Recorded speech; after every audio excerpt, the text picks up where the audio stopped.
Manfi Farms, everything poultry. Hello and welcome to our YouTube channel. I'm Akoko Amenfi. In this episode, we are going to show you all the things that you need to do before your birds arrived. So welcome. So, you've bought your birds. Whether you are importing it from abroad or you're buying it from an agent or buying local birds. You've been given a date as to when the birds will arrive. Now what? What do you do when the birds arrive? Remember, commercial birds don't have parents. They don't have a mom that's going to sit on their eggs when they are hatched. You are going to be their mom and you are going to be their dad. We are going to show you all the things that you need to do before your birds arrived. Skipping any of these steps can lead to mortality. It's very important that you adhere to all the protocols that will be listed in this video. So let's get started. The first thing you need to do once your brooder is constructed is to disinfect it 1 month before the birds arrive. So you need to wash the pen with a disinfectant and soap very thoroughly. Wash it with water, warm water, soap, and a disinfectant very thoroughly. This ensures that any potential bacteria that might affect the birds when they arrived is completely wiped off. Once this is done, allow it to dry, and then once it dries, you can put sawdust on the floor. Once the sawdust is on the floor, you use quinine.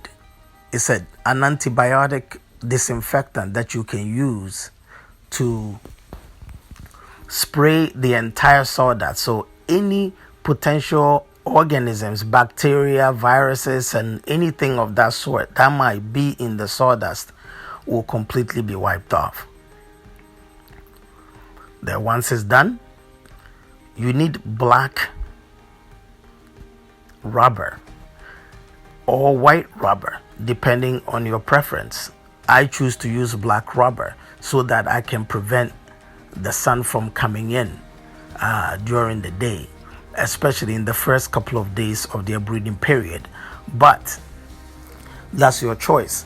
Sometimes people use transparent rubber so that they will be able to see the birds as they are being brewed. So the choice is yours, whether you want to use a black rubber or you want to use a white rubber. You're going to use this white or black rubber to cover the entire pen. This is to ensure that you can keep adequate heat inside the pen. Now, once the rubber is constructed, now you're going to need heaters. The heater allows, obviously, heat to be maintained in the pen. Some people choose to use gas heaters. Some people choose to use charcoal that's put into pots. That's your choice. If you have the money, the preference is to use a gas heater, because when you have a gas heater, you have constant heat always going into the brooder, and you don't have to wake up in the middle of the night to come and check whether or not there's heat in the pen. When you use a gas heater, you can literally regulate the temperature if and as you need it to be by just switching on or off the heater. But if you are using charcoal, then basically whenever the charcoal finish, even if it's in the middle of the night, you're gonna have to get up and come and put in more charcoal. But once again, that's a choice. Once you have the heater set up, then comes the most critical part. You're going to need vitamins, glucose, antibiotic, vaccines, and feed. Now, the brand that you use is your choice, but for the glucose, I use Glucovite. For the antibiotics, I use Stressfort, Enrofloxacin, COVID, Amprolium, and Stresslite. We're gonna have a whole video on the medicines, the usage, the dosage once the birds arrive, and the separate video, so watch out for that. But for now, these are the medicines that you need prior to the arrival of the birds. Now, once you have all the medications, you're gonna need feed. Now, a pre-starter feed. Whatever pre-starter brand that you choose to use, that's your choice. But what I have found to be effective, and I'm not a spokesperson for this company, is Coog's Magic Feed Pre-Starter. Coog's Magic Feed Pre-Starter.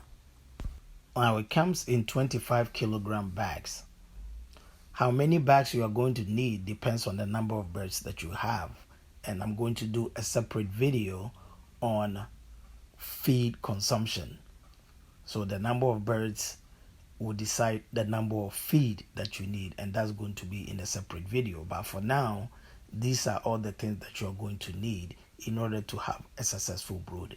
If you have any questions or comments, kindly put it in the video, like, comment, and share, and let us know so that we can correct any information that might be misleading to you, or any further question that you have, you can ask so we can answer them for you. Once again, I'm Akoko Amenfi, and thank you for watching this video.